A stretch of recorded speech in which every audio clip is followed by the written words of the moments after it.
All right, guys, now that we're able to drive and we're able to shoot the other cars, we're pretty much done except for once the player collides with another car, that should be the game over. So let's implement that now. Okay, I'm starting in my crazy highway class, and just like I had a check bullet collisions, I want to have a check player collisions just to see if anything hits the player. I'm really only going to test other cars to see if other cars hit the player, but that's the idea. So it'll be public void check player collisions. And I'm going to just sort of steal the for loop from here because I want to check all the other cars and see if any of them are touching the player. So I'm looping through every other car. Integer j starts at 0, goes through cars.getChildren size, and j goes up by 1s. I pull out an other car object from the other cars group, and I'm going to check it against the player. If car dot intersects player, then what happens? Well, the car is dead. Car kill. And this time the player should be killed as well, right? So player dot kill. And what else? It should be game over. And that's the end of the if statement, and that's the end of the loop. Now, of course, player.kill, that doesn't like that too much because I don't have a kill as part of my driver method yet. So let's flip over to the driver class and let's implement that. When the driver gets killed, I want a few of the same things to happen that happen in the other car. So I've done a few similar type of lines of code for the driver class. Let's just walk you really quickly through, so you don't have to watch me type them, but walk you quickly through. I've loaded an image called explosion pick, and this time it's player smoke instead of fire smoke, which we used for the other car. It's the same image. I just flipped it over so that the positioning looks a bit right for the driver's car, which is facing the other direction, right? And I made an image view for that explosion based on the picture, and I created the is dead flag for the driver. I went in the constructor, and after I constructed the sprite based on the driver's image, I said super get children, add the explosion image view. And then I made sure that that was not visible because I don't want you to be looking like you blew up all the time. I want you to only look like you blew up after you get killed.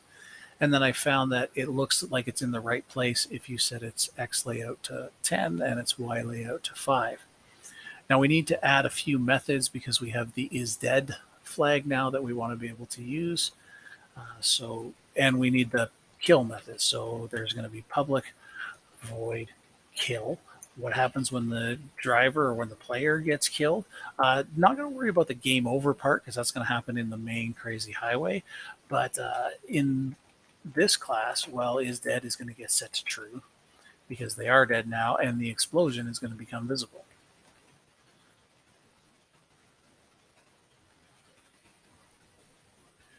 And I would like to have a method that lets me access the is dead value so that I can, in the crazy highway class, tell, like, has the player been killed or not.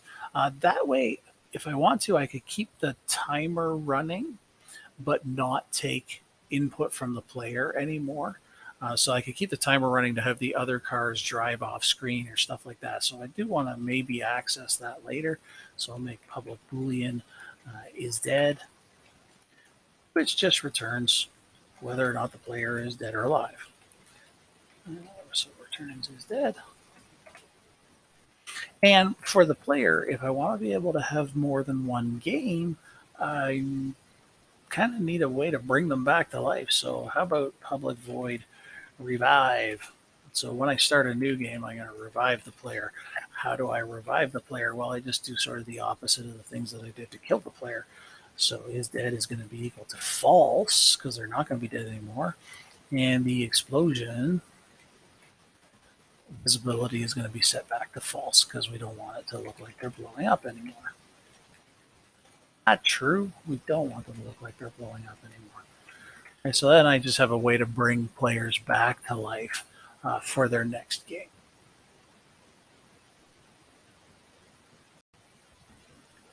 Right, so let's just test that out. Start the program, press space to begin my game. I just want to run right into this car. Boom, as soon as I hit that car, both of us now have the smoke coming out of our car, and the game is over, and I can tell the game's over because the timer stopped and the animation has ended. Okay, so at this point, I'd like to add one more game state into the game, and that's to have a game over screen. So if I go back to the top of my crazy highway class, I have my original two states, the title screen and the playing screen. Okay, so we've been using those, that's been great, but I'd like to actually add one in here and have game state game over, so that I can have a screen that says game over. And so what's going to happen is you start at the title screen, and when you press space, you start playing. When you crash into another car, that's game over, and it's going to say game over on the screen. And it's going to wait for a few moments, and then it's going to return you to the title screen state. Um, to add that in, remember I have my game screens group. So I added in, I now have 0, 1, 2, 1, and 2 as my scenes, or as my screens, and I'm going to add a new group for the game over part. And for that, I'm just going to say the thing that says game over is going to be end title, and I'm going to put an end subtitle as well, which is something that says like press space to go back to the original screen. Okay, so I need to declare those text bits as well. So I've got private text end title, which is going to be equal to a new text, and that text is going to say game. And if I do /n and then over, that'll actually go across two separate lines.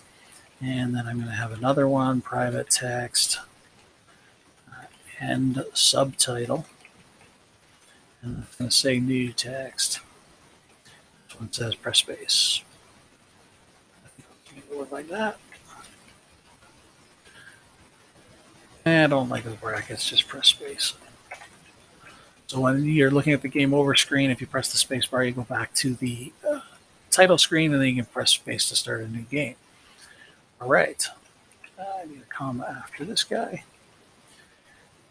And just going to add in some styling for the end title and the end subtitle, which through the magic of editing, there's the styling for the end title and the end subtitle if you wanted to pause so that you can catch where all the styling is there. One last thing to take care of while we're here in the start method. I don't want to start with the game over screen and the title screen both showing, so I'm going to set game screens game over set visible false. It's not going to be there. But I do want to make sure that I add it into the root. So I have my root get children add all game screens. Playing is first, title screen is second, and I'll add game screens game over as the last one. Right, so the playing screen is always kind of there in the background with the road background. The title screen and the game over screen will be on top of it, but never really at the same time. It'll be one that's visible or the other. Okay, so now I just want to trace through my program and make sure that all three states are going to work together nicely. So when the program starts, the player is going to be set up for a new game. It's going to have the title screen saying press space to start, and new game has going to have been called to set everything up. Now we've set up the background, we set up the player, but one thing I want to do is make sure that there's no other cars on the screen. So I want to get rid of anything that might be in that group. So the other cars get children, other cars get children, and there's a command clear, and that just erase everything from that group. And I want to set up a time delay before the first enemy car. So what did we call that variable? We called that new car timer, and we had it originally set at 1. I want to set it to 1 again. New car timer be equal to 1. Okay, same thing with the bullets. I want to make sure there's no bullets on screen during the start of a new game. So get children, clear, get rid of any old bullets that might have been there from the previous game. And let's reset the gun cooldown. So it's gun cooldown, and we'll set it to half a second. So any fresh game, we're going to make sure that we always start with the same starting state that we had before. Now, if I think this through, I'm thinking when the game starts, it's showing the title screen and the timer is not running because nothing's moving, right? So where is that happening in my program? That's going to be looking at when I have a key press. So if I'm in the game state title screen and the timer is not running, I make a key press. It calls start game. So what happens for start game? I turn the title screen off. I want to make sure, just make sure that I also have the game over screen not appearing, because it's not game over. The game just started. So I want to make sure that that one's also not there. I set the game state to playing and I start the timer. Player gets to play the game for a while, and after a while, game over gets called. So now what's going to happen for the game over? At this point in time, I don't actually want to stop the timer because I want to let some of the other stuff that's kind of animated on the screen still keep going. So I want to decide what game screens I'm showing, and I'm going to hold off on actually starting a new or actually stopping the timer. I'm going to hold off on doing that. So the game screen, I still don't want the title screen to be showing, but I do want the game over screen to show up. And the game state has now changed to game over. And I want one more method that will switch the game states for me, and that would be public void back to title screen. Right. What happens when I go from the game over screen back to the title screen? Well, at this point, okay, I want the title screen to become visible. Let's just copy this again. I want the title screen to become visible, the game over screen to be not visible, and the game status to go back to now at title screen again. And this is the point where I would actually like the animation timer to stop. Because on the title screen, I don't have the animations running. And this is also the place where I want to reset everything for a new game. I just do that by calling my new game method. Okay, with those methods in place, now I just want to revisit my key press event. So if the game state is playing, I press P, then I'll pause the game. If I'm on the title screen and I press spacebar, then I'll start the game. But what if I'm in the game over state? All right, so in the game over state, I sort of want the spacebar to do something as well, but I don't want it to start the game. I want it to take you back to the title screen. So if you're in the game over state and the keyboard contains the space, then we're not starting the game. We're going to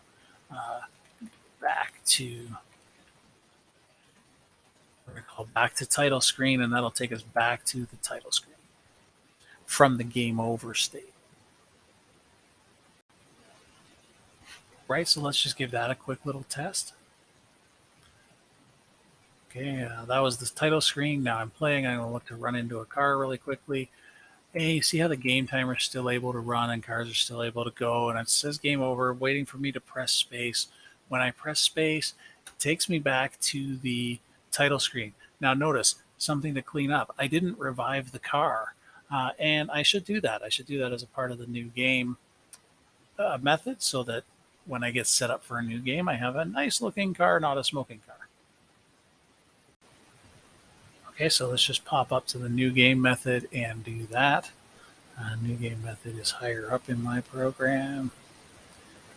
New game. Okay, so just in case, we're going to go Player.revive to make sure that they have the nice looking car and they're not is dead. And the other thing is the car that hit me, it kind of kept moving, and I didn't like that too much in the game over thing. So the car that hits me, not only am I going to kill it, I'm going to set its Y velocity as well. Set velocity in the Y direction to be 0 so that it stays right up against me. All right, and just give that a little shot. So press space to start. Okay, run into a car. There it is. Now they're both going to stay there until the car, death delay runs out and it disappears. But it looks a little nicer this way. And if I press space, I'm back looking nice. Okay, good. And if I run it one more time, just a couple other little subtle things that I think I can use my game state to improve. And now, okay, once I crash, I can actually still steer my car after I have ended the game. And that doesn't make a lot of sense. So the player shouldn't get to keep playing after it's been game over. We're going to use the game state to fix that. The other thing is it keeps sending out cars even though the game is over. And I don't want that to happen anymore either. So let's fix those two things.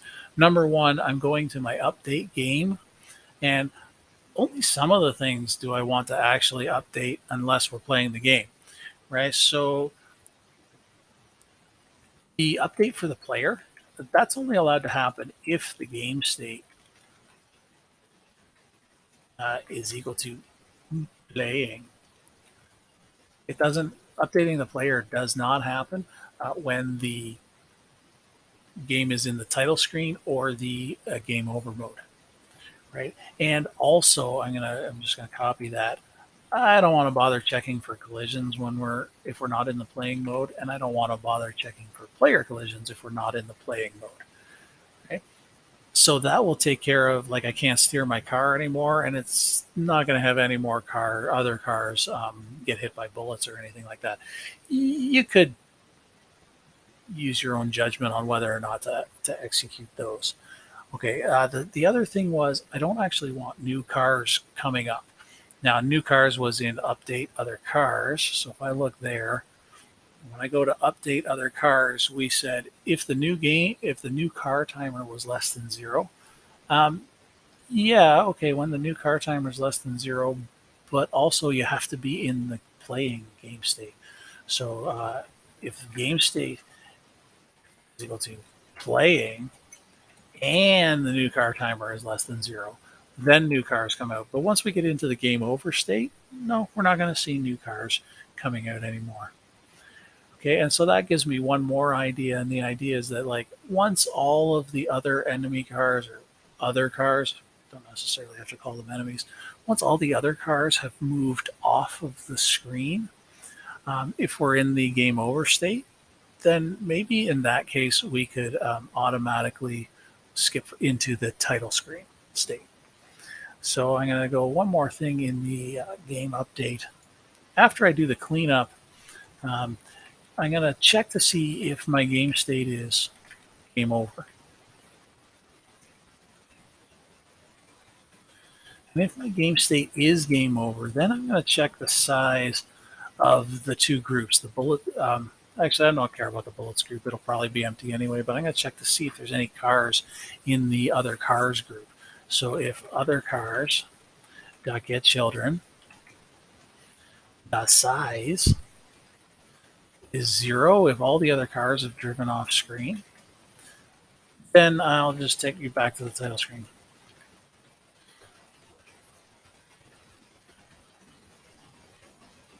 So you can press space to get there faster, or you can just wait till all the other cars drive off screen, and then it'll automatically forward you back to the title screen and it'll be waiting for you to press space to play again. All right, let's run that. And here we go. Okay, so I'm driving, I'm shooting, and I'm shooting. Lots of cars getting hit. That's excellent. Okay, and then I accidentally hit a car. Game over. Once all the other cars were gone, press space to begin. It automatically forwarded me. Let's just test to make sure. Okay, I get hit. I can't drive it. No, I can't. And looks nice. Congratulations, that is Crazy Highway.